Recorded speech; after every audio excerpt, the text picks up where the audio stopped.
حلقة النهاردة من العيار التقيل، فيها معلومات وأسرار أول مرة تسمعوها. أهلا بيكم في كشف المستور مع نجوى ناجي. عيلة كاملة من الجواسيس كانوا سبب في استشهاد الفريق عبد المنعم رياض اللي كان مكرس حياته كلها لبلده والجيش بلده.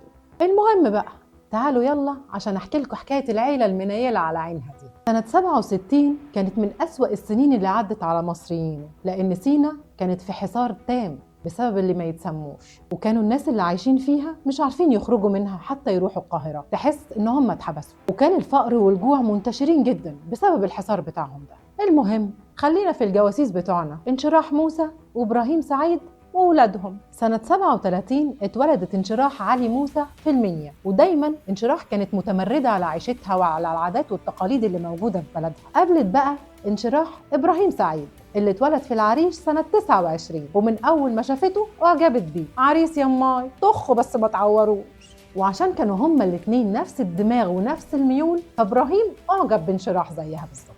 لكن بقى لما أهلها عرفوا إن إبراهيم ده من العريش وإن هي هتتجوز وتروح تعيش هناك، رفضوا الجوازة أصلاً. لكن انشراح طبعاً ما سكتتش وفضلت تزن على أبوها لغاية ما وافق على جوازها من إبراهيم سنة 55، وطلعوا على العريش وعاشوا هناك. وبعد 9 شهور بالظبط جابوا أول بلوى نبيل، وبعده جابوا ولد تاني وسموه محمد، والأخراني بقى آخر العنقود كان اسمه عادل. إبراهيم وانشراح بقى ما كانوش كملوا تعليمهم، يعني خدوا الإعدادية بالعافية، وبقى عندهم عقدة بسبب الموضوع ده.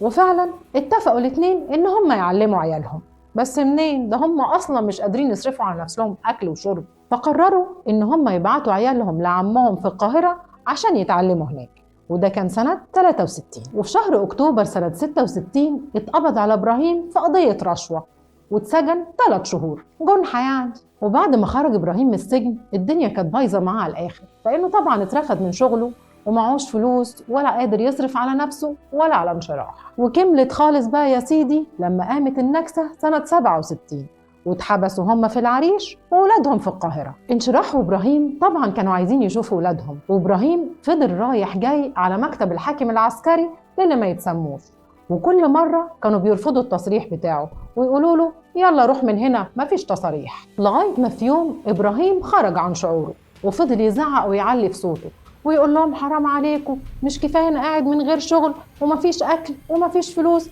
ارحموني وخلوني أروح أشوف عيالي. وطبعا اللي ما يتسموش مصدقوا، أهو صيدة حلوة يستفيدوا بيها على قد ما يقدروا. فالظابط أبو نعيم اصطاده وقال له تعالى يا إبراهيم يا حبيبي، إذا كان على الأكل والشرب تعالى خد السكر والشاي والدقيق دول، وإذا كان على التصريح من عينيا دول أطلعهولك وعدي علينا الأسبوع اللي جاي. إبراهيم بقى قعد شوية حلوين يحمل في التموين من مكتب إخواننا البعضة. لا بقى دول ناس زي الفل وطيبين قوي، وفعلا طلعوا له التصريح إن هو يسافر هو وانشراح يشوفوا ولادهم في القاهرة. بس أبو نعيم ما سابهاش تعدي كده، ده طلب منه طلب صغير كده وقال له إيه يا إبراهيم يا حبيبي وانت في القاهرة أنا عايزك بس تجيب لي إيه أسعار الفاكهة والخضار والزيت والسكر والشاي وإحنا هنشوفك. وجري إبراهيم على انشراح يقول لها اللي حصل. قالت له إيه يعني، هو مش سر حربي، إحنا هنجيب لهم اللي هم عايزينه، اللي هو أسعار الخضار والحاجات اللي طلبهم أبو نعيم. وفعلا عملوا كده ورجعوا من القاهرة ومعاهم تقرير بكل اللي طلبه أبو نعيم، وادوا له $200 حق التقرير اللي قدمه، وبعدها حولوه على أبو يعقوب. ما هو أصل الطلب المرة دي كان أهم بكتير من اللي قبله. أبو يعقوب قال له بقى إيه يا إبراهيم يا حبيبي، الفدائيين هنا كتير قوي وإحنا طيبين وفي حالنا وعايزين نعيش في سلام، ما تعرفش حد منهم يا هيما؟ قال له طبعا أعرف، وراح دله على الفدائيين اللي يعرفهم، وهم طبعا ادوا له $100. وساعتها الدولار كان ب75 قرش يعني ثروة، وكان الموظف أيامها أجدعها موظف يعني بياخد 20 جنيه في الشهر. ورجع إبراهيم لانشراح وقال لها أنا دلتهم على الفدائيين يا شروحة. قالت له إيه يعني يا هيما، ما هم كده كده كانوا هيعرفوهم، أهو إحنا أولى من الغريب. أبو يعقوب قال له يا إبراهيم يا حبيبي أنت كده خلاص جاهز وتمام التمام، تعالى بقى بير 7 عشان نعلمك تكتب بالحبر السري، وتتعلم كمان تجيب المعلومات المهمة وتكتبها إزاي، وكمان تنشر الإشاعات، يعني تعمل شوية الحاجات بتاعت الجواسيس دي.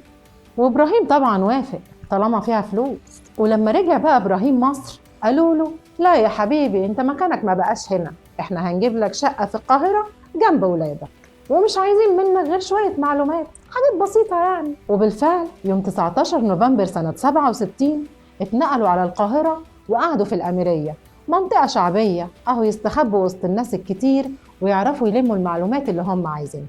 وعشان بقى تعرفوا بقية الحكاية خليكم معايا الحلقة اللي جاية. ما تنسوش بقى تدعموني بالشير واللايك، واستنوني الحلقة اللي جاية.